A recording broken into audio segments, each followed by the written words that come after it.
Неплодноста е здравствен проблем со кој се соочуваат се поголем број брачни двојки, а особено тешко ја доживуваат жените заради неможноста да го доживеат мајчинството. Во Европската унија 25 милиони луѓе имаат ваков проблем, а на светско ниво меѓу 13 до 15%.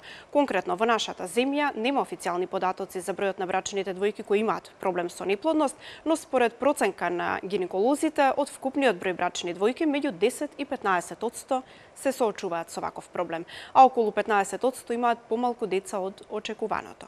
Токму тоа е поводот во наредните минути да поразговараме со специјалист доктор Адила Стефанија од клиниката за гинекологија и акушерство на тема стерилитет. Добре дојдовте најнапред во вестите на телевизија Нова. Добре ве најдов, ви благодарам за поканата и мислам дека ќе го пружиме максимален придонес за да се објаснат некои посебни прашања и врзани со самиот стерилитет, односно неплодноста, која што е најгорливиот, односно многу поактуелен проблем, како што е како што се нели дечињата и дека сите знаеме дека здравото поколение и децата се богатството, нашето богатство. Токму така. Јас би почнала од основното, од самите причини за стерилитет. Јас тука мислам дека на почеток би можело да биде корисна самата дефиниција на Светската здравствена организација, што е стерилитет под прво. Стерилитет е неможност за остварување оплодување, односно концепција, во текот на една година со чести и незаштитени сексуални односи.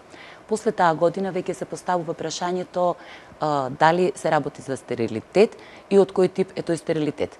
Тука морам да нагласам дека стерилитетот се дели, можеме да го поделиме на примарен и секундарен стерилитет, во зависност од тоа дали е остварено претходно бременост или не, и да кажам дека 1/3 од причините потекнуваат од страна на жената, 1/3 од причините потекнуваат од страна на мажот, а 1/3 ни се заедничка на брачните двојки. И тука е многу интересно да се каже дека 10% од неплодноста се од идиопатска природа, која што не можеме да образложиме и да објасниме. Така. Кои се најчестите причини за стерилитет кај жените, а кои кај мажите? Од искуство и од вашата долгогодишна работа? Кај жените имаме од овие многу повеќе причини, многу повеќе инвестигации кои што треба да бидат направени за да се каже дека пациентката почнува да лекува стерилитет. За разлика од кај мажот, каде што имаме многу помалку инвестигации и сепак овдека би почнале со испитување од страна на мажот, каде што е сепак многу по-небезболно и многу по-едноставно за да се констатира дали мажот е неплоден или плоден во дадениот момент. Со давање на спермограм и спермокултура како основно нешто, за да почнеме и да можеме да го третираме дека се работи за почетна неплодност. Кај мажот причините се врзани најчесто со сперматогенезата, односно со сперматозоидите, дали се создаваат или не, и заради тоа спермограмот ни дава основна слика дали имаме во дадениот момент промени во однос на сперматозоидите и одвивањето на нормалната сперматогенеза како основниот фактор за забременувањето.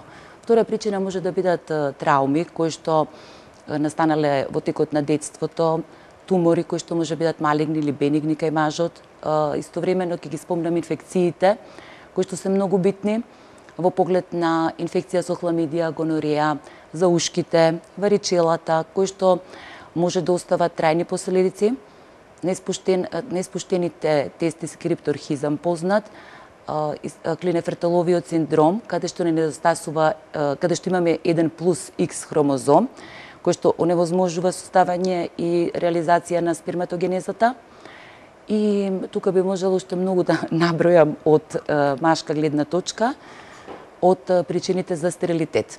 За разлика од кај жените, од кај женската популација, каде што се работи најчесто за ановулаторни циклуси, тоа е циклуси во кои што немаме остварена овулација, значи недостигна овулаторна фаза, од циклусот во кој што спаѓаат многу често прашаните полицистични овариуми, кажаните, во многу наврати, хиперпролактинемија, понатака тука се абнормалности, односно аномалии на грлото на матката, неправилности на грлото на матката, кои што настанале дали по оперативен пат или па заради некој преканцерозни промени на грлото на матката, како што се конизација, лец, ампутација на грлото на матката и неможност за остварување на концепција, аномалии од страна на самата матка уште во наталниот развој на матката, како што се дворога, еднорога матка, септуми кои што мора да се отстранат, инфекциите, исто како кај машката популација,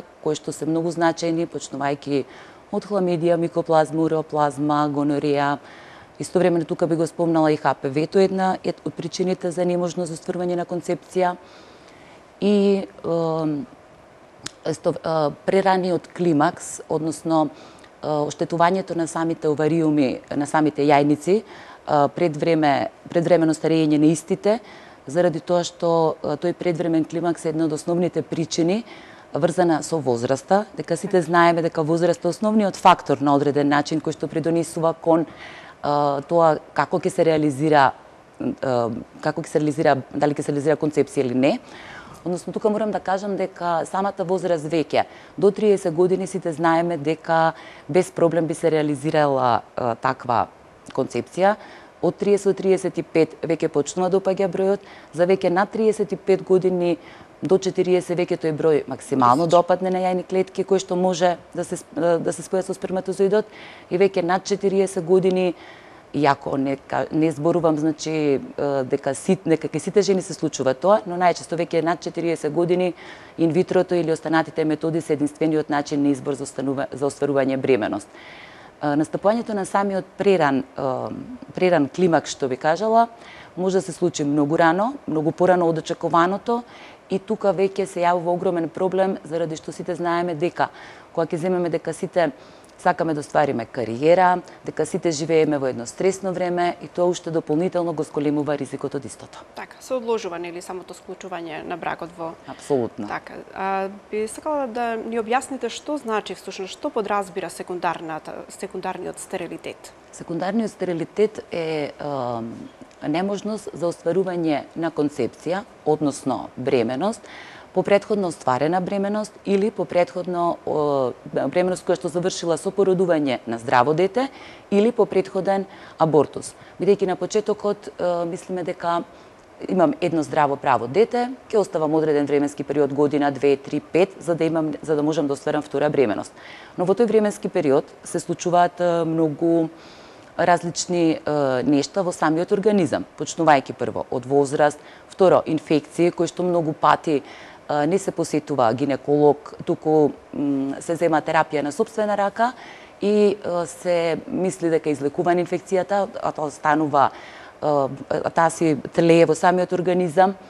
Понатака имаме појава на ендометриоза, која што многу пати ја немаме во помлада возраст, но понатака може да се јави миоми, кои што се појавуваат исто во подоцнежна возраст, кои што во зависност од локализација може да предизвикаат проблеми врзани со стерилитетот и оперативни исто така интервенции, како што кажав претходно, конизација или другите. Така што секундарниот стерилитет, а и самиот начин, веќе друг начин на живот и желбата да се оствари второ дете, како што кажавме, 15% испаѓа на почетокот, како што вие најавивте. Така.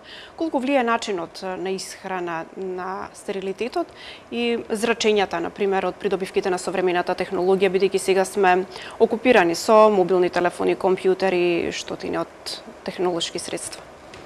Тука има поделени мислења, но јас морам да кажам дека самото електромагнетно зрачење кое што се произведува од страна мобилни телефони, компјутери, од страна самата животна средина, загаденоста и така натака има огромно значење во поглед на тоа, заради што самите електромагнетни бранови, кажуваме да има одредено растојание помеѓу компјутерот и местото од каде што се остварува работниот дел.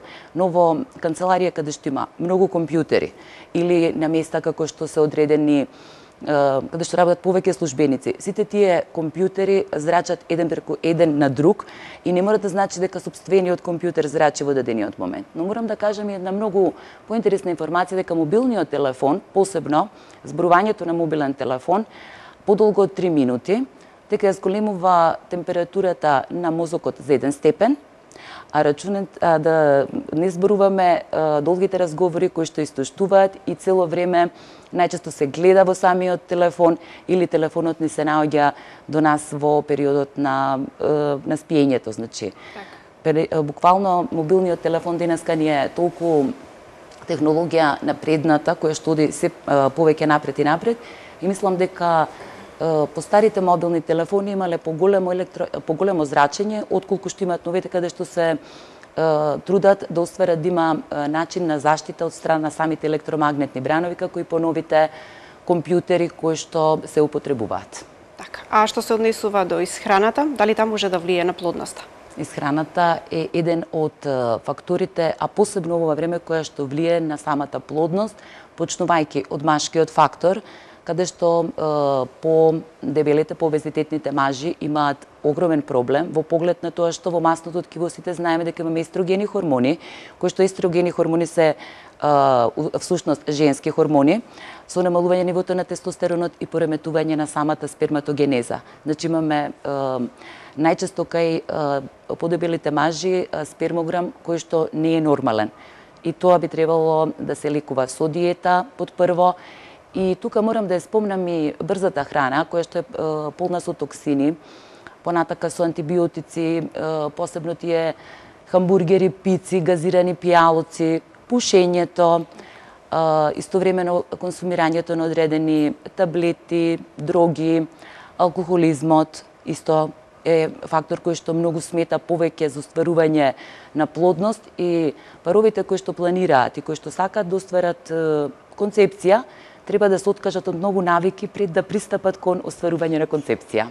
Како превентивно да се действува? Прво, психолошкиот фактор како фактор дека мора да се остане бремена во тој одреден временски период, не мора да треба да се елиминира на минимум. Психолошки да не биде дека мора во тој месец, во идниот или за една година да мора да се оствари бременост. Заради што 20% е веројатно од одреден месец, значи зборуваме циклус, да се оствари бременост. Второ, да се отстрани стресот, да научиме да го контролираме стресот кој што постои, значи контрола на стресот и бесот истовремено кој што постои околу нас цело време. Кажав да се посвети внимание на физичките активности, што е можно повеќе движење, вежбање, не ни пречи толку многу седењето пред компјутер, ни пречи тоа што ние немаме никакво движење во следните 5, 6, 8 часа. Значи, бар минимално да имаме зголемена физичка активност, да се користи, да не се седи во простори каде што немаме воопшто никаков воздух, независно. Значи, да му се овозможи на самиот организам да се припреми кон една нова фаза. И најбитно да се тргнат сите можни од глава онака што велиме ние, мора тоа да се деси. Ке се деси и не мора да се разочаруваме во дадениот момент ако не биде од прво, од второ, од трето. Така тука морам да кажам и за тој идиопатски стерилитет кој што е идиопатски причини за стерилитет кои што се многу интересни во суштина.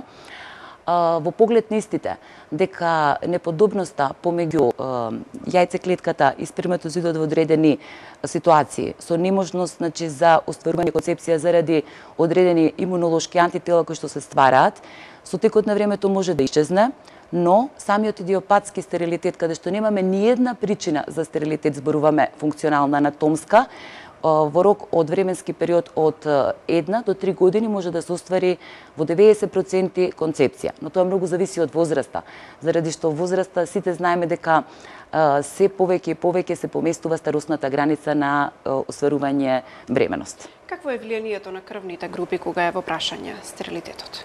Според одредени испитувања може да се каже дека крвните групи имаат одредено влијание, но не би рекла целосно, заради што има еден интересен податок. Жените кои што имаат нулта крвна група имаат порано настапување на предвремено оштетување на јајниците, односно прерано губење на самите јајни клетки и некаде веќе после 40-та година имаат многу помала шанса да останат бремени, зборуваме спонтано. За разлика од тоа што крвните групи, подобноста помеѓу крвните групи во одредени испитувања каде што е направена, е покажано дека самиот РХ фактор кој што постои помеѓу мажот и жената може да делува некогаш и негативно во зависност дали се различни факторите или неподобноста на тие што се генотипи во самите крвни групи. Така. Јас не би можела да го прескокнам прашањето кое е исто една можна актуелна тема, можеби надвор од нашава денешна тема, но сепак деновиве бидејќи многу се зборува за загадувањето, споменавте дека на стерилитетот може да има влијание загадувањето, какво може да биде влијанието или последиците врз трудниците? Верувам дека и тоа е прашање на кое очекуваат гледачите одговор. Загадувањето во дадениот момент како што делува на децата, која што се кршлива категорија, делува на трудниците. Заради што сами знаеме дека загаденоста на околината најчесто може да предизвика проблеми, посебно во рана бременост, ако зборуваме. Иако многу пати се зборува дека трудниците во понапредната бременост може да имаат повеќе проблеми. Но јас тука би рекла посебно да се даде на раната бременост, кога почнува да се остварува органогенезата. Тоа значи помеѓу од пета недела, четврта, кога ќе знаеме веќе дека сме бремени, до 16-та, 20-та гестацијска недела. Е многу побитно да се даде основниот акцент, за разлика од тоа што во поодминати бременности веќе знаеме како делува. Се гушиме, не можеме да дишиме и убаво е да престојуваат во простори каде што има чист воздух, а не да излегуваат надвор. Прошетката па е нешто што на сите не значи многу, и заради тоа, ако кажам чист воздух, во дадениот момент да се оди на места, планини или други каде што можеме стварно да дишиме чист воздух. Доктор, ви благодарам што одвоите време да бидете дел од вестите на телевизија Нова. Се надевам барем на дел од прашањата што си ги поставувате